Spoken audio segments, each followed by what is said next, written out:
यो चाहिँ म पहिलोचोटि सान फ्रान्सिस्को जाँदाको video. San Francisco air train लिएर म कार रेन्टल गर्नु है। आफ्नो रेन्टल कार लिएँ, रेन्टल कारबाट लिएर होटलमा पुगेँ। सान फ्रान्सिस्को पुगेँ सबैभन्दा पहिला हेर्न मन लागेको चाहिँ गोल्डन गेट ब्रिज। त्यसपछि म तुरुन्तै गाडी लिएर फटाफट गोल्डन गेट ब्रिजतिर लागेँ। गोल्डन गेट त्यो ब्रिजतिर पुग्न लाग्दाखेरि बाटोहरू अब्जर्भ गरिरहेको थिएँ। मलाई काठमाडौँको घरहरू जस्तो लाग्यो। एउटामा अर्को टाँसिएर बसेको, टाँसिएर बनाएको सिमेन्टेड घरहरू। गोल्डन ब्रिज नजिकै पुगेँ, पार्क गरेँ, हेर्न सुरु गरेँ। इट वाज रियली नाइस, अलिक चिसो थियो मौसममा पुग्दाखेरि, तर हेर्न मन लागेको भएर गएँ। It was really nice. बेलुका झन् रमाइलो देखिँदो रहेछ, छाल एकदमै नजिकै आउने। एउटा साथीले भन्दै थियो साँच्चै लगभग जतिखेर पनि चिसो नै हुन्छ त्यो ठाउँमा भनेर भन्दै थियो। त्यसको सिधा उतापट्टि पनि एकदम राम्रो सान फ्रान्सिस्को सिटी देखिँदो रहेछ। अर्कोचोटि जाँदाखेरि चाहिँ त्यो पारी देखिएको पहाडमा के ट्विन माउन्टेन के भन्छ अरे त्यो ठाउँमा जाने विचार गरेको छु। योपालि चाहिँ जानु भइगेन, टाइम थिएन। But it was really beautiful.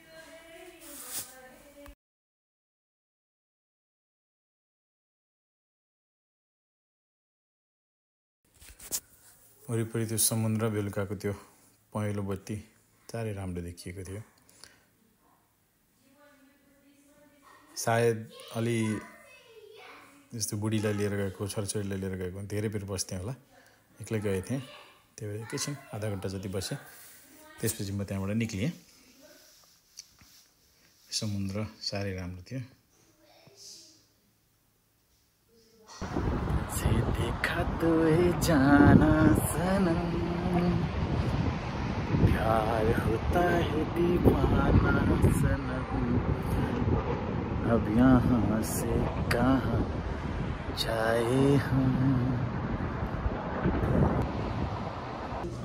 त्यसपछि खाना गयो झ्यापला नेपाली पसलमा गएर पिरो मोमो, अनि त्यसपछिबाट भिन्डालु, श्रिम्प भिन्डालु, प्राय चिकन भिन्डालु, ल्याम्ब भिन्डालु, गोट भिन्डालु त खाइरहेको, श्रिम्प भिन्डालु खाइयो। त्यसपछि ड्राइभ गरेर होटल फर्किन लागेको। अचम्म लाग्यो कि एकदमै ठाडो उकालो बाटोहरू, अलिकति एक्सिलेटर दबाएन भने गाडी पछाडि जाला जस्तो उकालो बाटोहरू। अब यो एकदमै ठाडो उकालो, मलाई अचम्म लाग्यो। यो उकालो बाटोमा अलिकति माथि गएर उकालोमा स्टप गरेर राख्नुपर्ने, त्यो पनि अचम्म लाग्यो। स्टप गऱ्यो अनि उता गयो। त म जसरी नै होटल पुगेँ। होटलबाट पनि मेरो भ्यू एकदमै राम्रो थियो। मलाई अचम्म लागेको कुरा, मैले बेलुका आएर हेर्दाखेरि यो पानी सुकेको थियो, बिहान उठेर हेर्दाखेरि पानी भरिएको रहेछ। यो पनि इन्ट्रेस्टिङ, साह्रै रमाइलो मौसम थियो। बाहिर गएँ, हिँडेँ, रुखपातहरू हेरेँ। समुद्र किनारबाट नजिकै थियो मेरो होटल। एकदमै राम्रो सनराइज भइरहेको थियो। समुद्रको भ्यू पनि साह्रै राम्रो देखिएको थियो।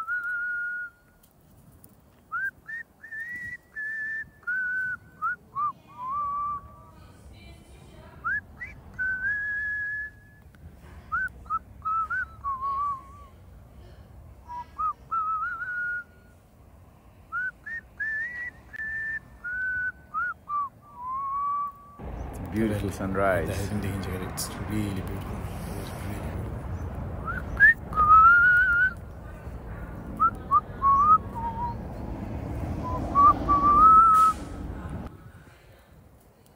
यो चाहिँ बिहानमा उठेर मुख पनि नदेखिन गएको।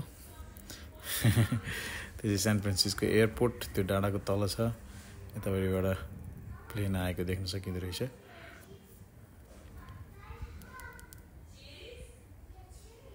Well, there was just nothing interesting, but I just spent some time walking on the coast.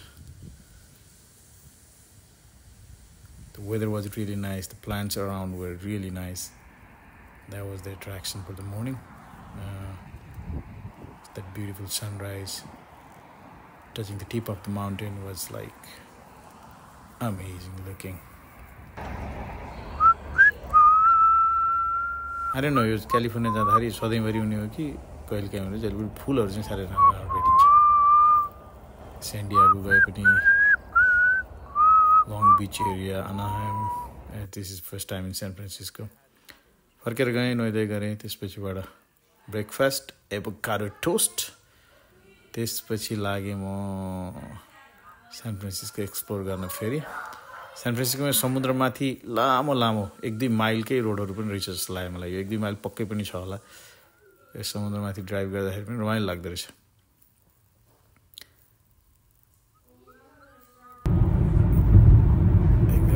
एकदमै beautiful. That's really nice. Beautiful San Francisco. पर चाहिँ राम्रो माउन्टेनहरू पनि देखिने त्यो माउन्टेन नजिक पुग्दाखेरि मैले यहाँ भिडियोमा आउँछ त्यहाँबाट जाँदाखेरि चाहिँ पर चाहिँ ऊ पनि देखिने एउटा भाइको घरमा गएको थिएँ म मेरो गाउँको आफ्नो भाइ पनि सान फ्रान्सिस्को बस्ने भएर उसले पनि भाइलाई भेटियो तालु त अब खानेकुरा लिएर गएको थिएँ बसेर खाएँ कटेपछि तालु भइहाल्छ भाइ बुहारी उसको छोरासँग एकैछिन कुरा गरेर अनि एउटा अर्को इन्डियन साथीको घरमा खाना बोलाएको थियो त्यहाँ गयो लिभरमोर भन्ने ठाउँमा त्यो ड्राइभ गर्दाखेरि मैले त्यहाँ देखेको सिनहरू लागेर मलाई क्यालिफोर्निया कहिले मुभ आउँ जस्तो भयो इट वाज रियली नाइस यो लिभरमोर जाने बाटो चाहिँ साह्रै नै राम्रो हुन्छ होइन सान फ्रान्सिस्कोबाट एकदमै राम्रो पहाडहरू त्यो अझ त्यो इन्डियन साथीले भन्दै थियो कि उसको बुढी काममा जाने ठाउँमा त it would feel like it's Switzerland भन्दै थियो क्या इट वाज रियली नाइस अनि उसको घर हो यो चाहिँ अगाडि फुलहरू फुलेको 2021मा घरहरूको भाउ नबढ्दैखेरि उसले 1.5 million तिरेर किनेको रे more than 2 million for sure but it was really beautiful पुरानो घर होला हैन I think so फलफुलहरू धेरै फलेको थियो सान फ्रान्सिस्कोमा धेरै ठाउँमा देखेँ मैले सुन्तलाहरू फलेको हैन चेरी फल्छ नि सुन्तला यो सिट्रस फुडहरू चाहिँ सबै एकदमै जति पनि पाइँदो रहेछ यस्तो यो पहाडमा बनाएको घरहरू पनि धेरै देखेँ मैले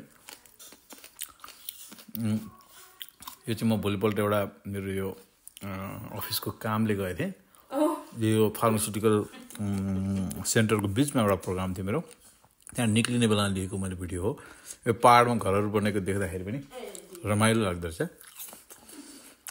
हामी पहाडको मान्छेलाई पहाड देख्दा जहिले रमाइलो लाग्ने त्यसपछि गएँ म हाम्रो एकजना नेपाली दाइकोमा खाना खानलाई चिकन मोमो गएँ मोमो मगाएँ 12 सिङ्गे मगाएँ धादिङको दाइले धादिङे बियर खुवाउनु भयो गोठ choila it was amazing oh my goodness it was so good लास्टमा दाइले चिया पनि अफर गर्नुभयो चेट्टो लाएर चिया पनि खाइयो त्यसपछिबाट एयरपोर्टतिर लाग्यो